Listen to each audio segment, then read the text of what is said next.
नमस्कार शेतकरी मित्रांनो, तर 2024 पण संपून गेलेला आहे आणि 2024चा जो काही पीक विमा वाटप होता, तर त्या पीक विमा वाटपापासून अजूनही बहुतांश शेतकरी हे आहे ते वंचित आहे. तर त्या शेतकऱ्यांना आता असा प्रश्न पडलेला आहे की आपल्याला पीक विमा मिळणार का? तर 2024चा जो काही उर्वरित पीक विमा आहे त्या संदर्भातील हे खूप महत्त्वाचं असं अपडेट आहे. तर व्हिडिओ कुठे स्क्रिप्ट करू नका, जेणेकरून तुमच्यापर्यंत तुमचा पीक विमा हा कधी मिळणार याची सविस्तर माहिती तुमच्यापर्यंत पोहोचू शकते. तर नवीन कुणी असेल तर नक्की चॅनलला सबस्क्राईब करा. तर शेतकरी मित्रांनो, 2024 मधील जे काही जिल्हे आहेत तर त्या जिल्ह्यांमध्ये किती शेतकरी पात्र झालेले आहे किंवा त्या शेतकऱ्यांच्या खात्यावरती किती रक्कम ही जमा झाली आहे आणि किती दिवसात जमा होणार आहे याची सविस्तर माहिती आज आपण आपल्या व्हिडिओच्या माध्यमातून घेणार आहोत. तर पहिला जो जिल्हा आहे तो म्हणजे नाशिक.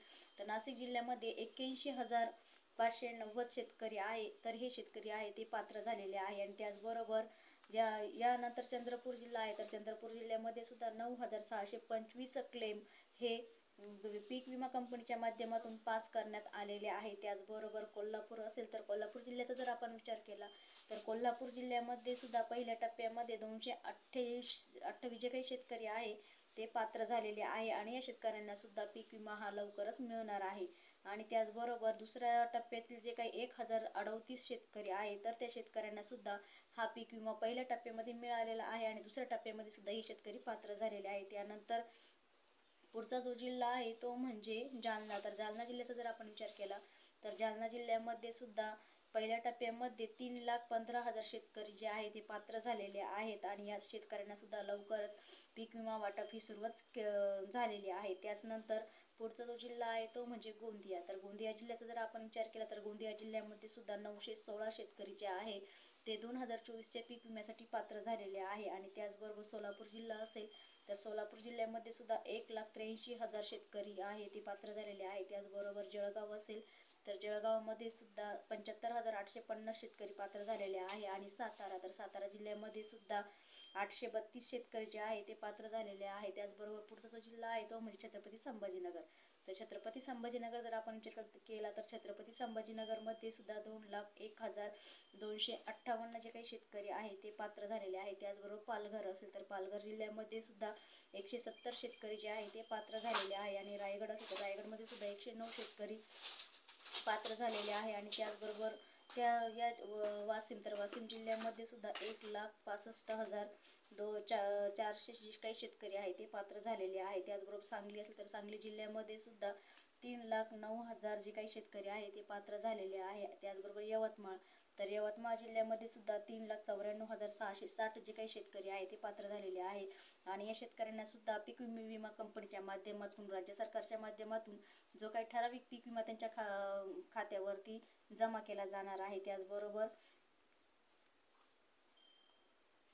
गडचिरोली जिल्ह्यामध्ये सुद्धा 4,099 शेतकरी जे आहे ते पात्र झालेले आहे. त्याचबरोबर धाराशिव असेल तर धाराशिव जिल्ह्यामध्ये सुद्धा 5,49,016 शेतकरी जे आहे ते पात्र झालेले आहे. त्याचबरोबर लातूर जिल्हा असेल तर लातूर जिल्ह्यामध्ये सुद्धा 4,20,016 शेतकरी जे आहे ते पात्र झालेले आहे. त्याचबरोबर परभणी जिल्ह्यात 4,90,000 शेतकरी, तर वर्धा जिल्ह्यामध्ये 17,397 शेतकरी आणि त्याचबरोबर नागपूर जिल्ह्यामध्ये सुद्धा 13,087 शेतकरी. त्याचबरोबर हिंगोली जिल्हा असेल तर हिंगोली जिल्ह्यामध्ये सुद्धा 4,87,872 शेतकरी जे आहे ते पात्र झालेले आहे. त्याचबरोबर अकोला जिल्हा असेल तर अकोला जिल्ह्यामध्ये सुद्धा 1,07,24 शेतकरी आहे ते पात्र झालेले आहे. आणि त्याचबरोबर धुळा जिल्हा असेल तर धुळे जिल्ह्यामध्ये सुद्धा 32,031 शेतकरी जे आहे ते पात्र झालेले आहे. आणि पुणे जिल्हा असेल तर पुणे जिल्ह्यामध्ये सुद्धा 2,434 जे काही शेतकरी आहे ते पात्र झालेले आहे. त्याचबरोबर पुढचा जो जिल्हा आहे तो म्हणजे ठाणे. तर ठाणे जिल्ह्याचा जर आपण विचार केला तर ठाणे जिल्ह्यामध्ये सुद्धा 4,301 जे काही शेतकरी आहे ते पीक विमा कंपनीच्या माध्यमातून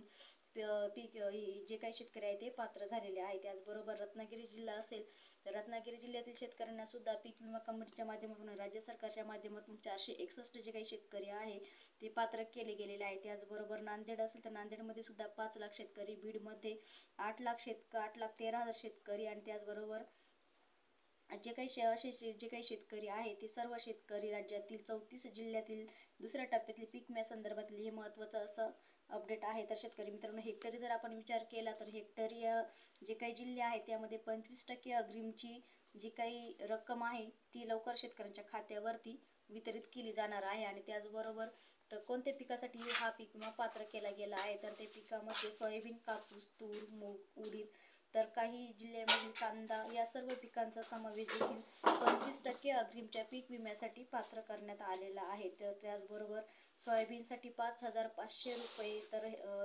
हेक्टरी 20,000 पर्यंतची जी काही मदत आहे ती येत्या 2 दिवसामध्ये सर्व शेतकऱ्यांच्या खात्यावरती वितरित केली जाणार आहे. तर ते राज्यातील आणि त्याचबरोबर इतर जे काही पिकं आहेत तर ते पिकांसाठी सुद्धा 4 ते 5,000 इतका हेक्टरी जमा केला जाणार आहे. तर शेतकरी मित्रांनो, हे होतं महत्त्वाचं असं अपडेट 2024च्या पीक विम्या संदर्भातलं. तर जे कोणी शेतकरी वंचित असेल तर ते शेतकऱ्यांना नक्कीच या पीक विम्याचं लवकरच वितरित वाटप हे केलं जाणार आहे. तर व्हिडिओ आवडला तर नक्कीच लाईक करा, नवीन असेल तर चॅनलला सबस्क्राईब करा. पुन्हा भेटू एका नवीन व्हिडिओ सोबत. तोपर्यंत सर्वांना धन्यवाद.